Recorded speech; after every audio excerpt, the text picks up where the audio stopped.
എനിക്കൊന്നേ പറയാനുള്ളൂ.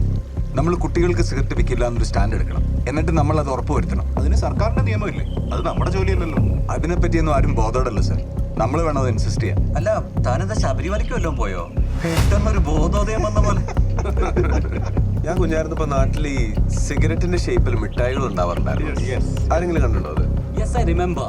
It was Phantom or something. Correct. But I don't think it exists now. അല്ല, എനിക്ക് ഓർമ്മയുണ്ട്. ഞാൻ എന്റെ കുട്ടികൾക്ക് പഠിച്ചു കൊടുക്കാറുണ്ടാണ്. See, I think we should bring that back. സിഗരറ്റിന്റെ ഷേപ്പിലുള്ള മിഠായി, വേപ്സ് പോലെ ഇരിക്കുന്ന ക്യാൻഡീസ്, ഈ മിഠായികളുള്ളപ്പോ സിഗരറ്റ് കൈ പിടിക്കുന്നത് ഓക്കെ ആണെന്നുള്ളൊരു തോട്ട് സബ് കോൺഷ്യസ്ലി അവരുടെ മനസ്സിൽ പാടും. പിന്നെ അവർ വളർന്ന് വലുതായി കഴിയുമ്പോൾ ഒരു ആക്ച്വൽ സിഗരറ്റ് എടുത്ത് കൈ പിടിക്കാൻ വേണ്ടി ബുദ്ധിമുട്ടുന്നുണ്ടായിരുന്നു. Today's children are tomorrow's customers. Right, Ravi?